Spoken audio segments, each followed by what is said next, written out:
Juliette, what was it that made you want to take on this project? Because it's very fascinating. I loved everything that I've gotten from Nat Geo about this. What made you want to tackle this? Yeah, I mean, it really started off as just pure curiosity. I was not a psychology major. I had never studied this, experiment in high school or in college, but I got to reading about it kind of during the pandemic when I had a lot of time on my hands and realized that very, very few of the participants had ever really talked about their experiences. And it was always Dr. Zimbardo kind of was owning this narrative over the past 50 years. And I thought that was curious. And I was like, well, what do these guys think about this? Like, what was their experience? What do they have to say?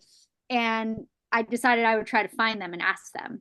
And it was not particularly easy. A lot of them were still only known by like guard number or guard prisoner number or guard alias, but I found their names after going through the Stanford archives and started calling them. And pretty much every single one, when they picked up the phone, was told me that this story really isn't what it seems, or this story is a lie, or this story is a fraud. And that just kind of set me off on this wild goose chase, trying to find even more of them, trying to talk to them and understand what they had experienced and why, they were saying that really there was a lot more to this narrative than what Zimbardo had been telling us.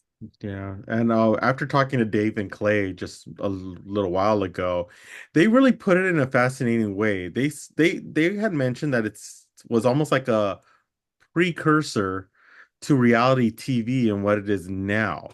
What are your thoughts on that when from that explanation? Zimbardo likes to say that. He likes to say it was the first ever reality TV show. And I think, it's funny. He might be right.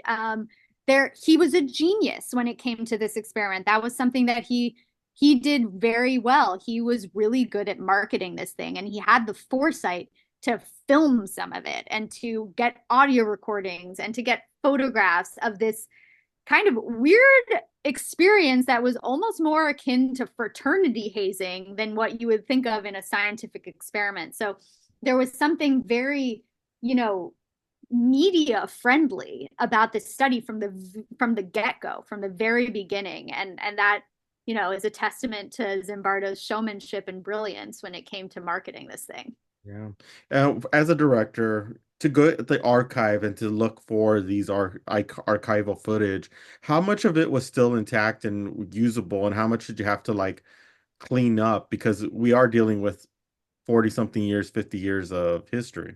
Yeah. So I actually was lucky. I could watch everything and listen to everything digitally, and Mhm. it was cleaned up. And I mean, cleaned up is a way of speaking. Yeah. The quality was not the best, but at least, you could watch it, you could listen to it.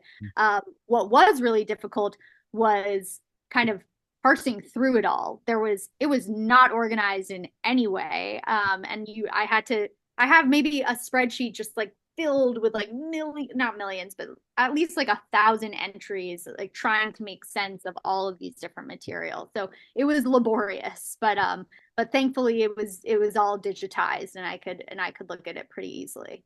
Yeah. Especially since we're working on something right now, I had to ask that question because I'm going through it right now, and I'm like, it's kind of hard when things were not organized and able to find, and you're trying to put everything together to Yeah. do this, and sometimes that's the most frustrating part of Yes. Oh, making I feel for you. I feel. it. So, so I know exactly what you're going through with this, but like, what after doing this, what were some of the challenges of putting this together? Because I could imagine, like over the years, some of them have passed away or are still alive. What was it to the some of the challenges in making this? Yeah. I mean, it's funny because a lot of the challenges were figuring out how to deal with the kind of mountains of interview and mountains of new information that these guys were giving us. But that was also a blessing.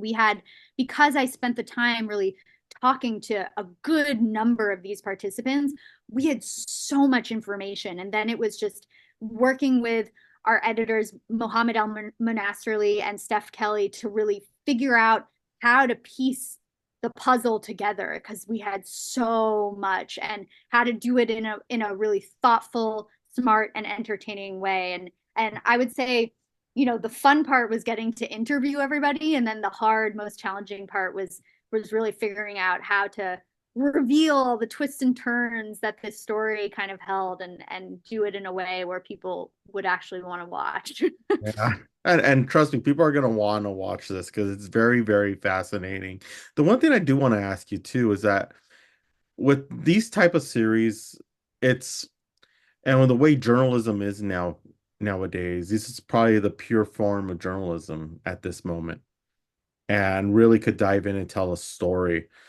How do you feel upon that? Because right now there's so much going on that now documentaries are becoming the strongest form of this art.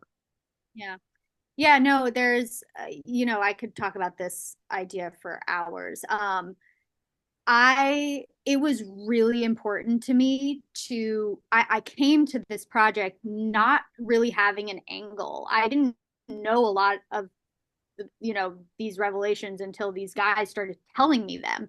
And so it was a really kind of organic process of talking to as many people as possible and really having them, you know, finally get their moment to speak, after many years of not speaking. And to me, that that was the foundation of this, was allowing, was, obviously I created this show and I directed this show and I put it together and I edited it, with the editors, but it was really allowing these people to finally have their moment to say their piece, when for 50 years they had been silenced. And I think, allowing them to kind of participate in the process too was really important to me. And as you'll see in episode 3, the participants, come to our set and have this really interesting reunion, and they get to experience things that none of us could have ever have imagined because it was happening in real time. And so,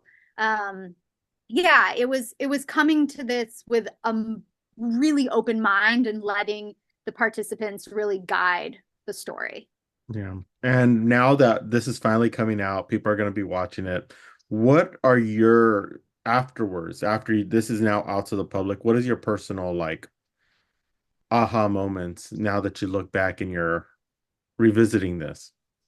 Yeah, I mean, I think for me, it's just a really good reminder, when you're dealing with a story that has 24 people involved in it, Mhm. you really can't take one person's word as truth. You really have to kind of talk to everybody involved, get all the different perspectives. And right now in this moment, it's just I just constantly remind myself the power that a good storyteller wields is, unmatched. And that Zimbardo was a really good storyteller, and his story lived on for 50 years.